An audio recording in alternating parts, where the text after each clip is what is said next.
ধর্মপুঞ্জ one of the best দই ফুচকা এবং সুন্দর একটা ডেকোরেশন আর তার সাথে ভালো ভালো খাবার পাবেন কোথায় সেটা নিয়ে থাকছে আজকের ভিডিও।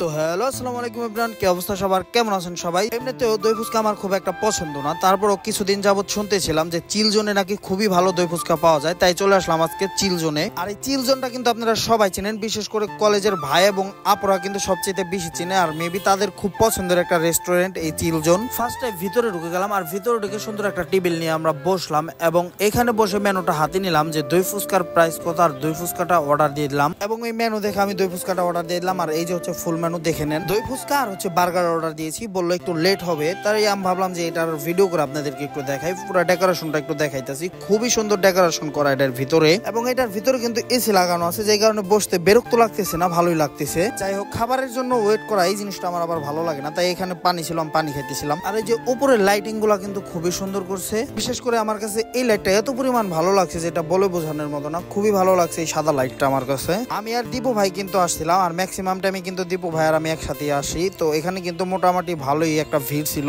তো রিসেন্টলি দীর্ঘ অনেকক্ষণ যাবত ওয়েট করার পরে কিন্তু চলে আসে আমাদের দই ফুচকাটা। আমি কিন্তু ভিডিওর শুরুতেই বলে দিয়েছি দই ফুচকা আমি খুব একটা পছন্দ করি না, তবে খাওয়ার পরে দেখলাম না, দই ফুচকা সত্যি মজার। কলেজের আপুরা এবং ভাইয়ারা এই ফুচকাটা কিন্তু অনেক পরিমাণ পছন্দ করে। তো কলেজের আপুরা এবং ভাইয়ারা কে কে এই ফুচকাটা খাইছেন আর কার কার কাছে ভালো লাগে অবশ্যই এটা কমেন্ট করে কিন্তু জানাইতে ভুলবেন না। আর দীপু ভাই কিন্তু আগে থেকে দই ফুচকা পছন্দ করে, আর আমাকে এটা রেফার করেছে দীপু ভাই, মানে দীপু ভাই আমাকে এখানে নিয়ে আসছে এটা খাওয়ার জন্য। আর এখানে আরো একটা কথা আছে, দীপু ভাই কিন্তু আমাকে ছাড়াই মাঝে মাঝে দুপুর বেলা আসে এই দই ফুচকাটা খাওয়ার জন্য, আমাকে রেখেই চলে আসে। আর দই ফুচকার সাথে কিন্তু আরেকটা বার্গার নিয়েছিলাম, বার্গারের সাথে যে ম্যানুইসটা দিছে এই ম্যানুইসটা আমার কাছে বেস্ট মনে হয়েছে, কারণ এটার ভিতর কাঁচা মরিচ আর হচ্ছে আপনার ধনিয়া পাতা দিয়েছিল। মেয়োনিজের ফ্লেভারটা যে কি সুন্দর আসতেছিল ভাই, আমি বলে বোঝাইতে পারতেছি না, আমার কাছে এই ম্যানুইসটা খুবই ভালো লাগছে। আর মেয়োনিজের সাথে দই ফুচকার সাথে কিন্তু এই বার্গারটাও খুবই মজা ছিল। আর চিলজনের খাবারটা কিন্তু আমার কাছে বেশ ভালো লাগছে, চাইলে কিন্তু আপনারা এখানে এসে খাইতে পারেন। আর এখানে রেগুলার কে কে খান তারা কিন্তু অবশ্যই কমেন্ট করে জানাবেন। সো আজকের ভিডিও পর্যন্তই, দেখা হচ্ছে নতুন কোনো ভিডিওতে। সবাই ভালো থাকবেন, সুস্থ থাকবেন, আল্লাহ হাফেজ।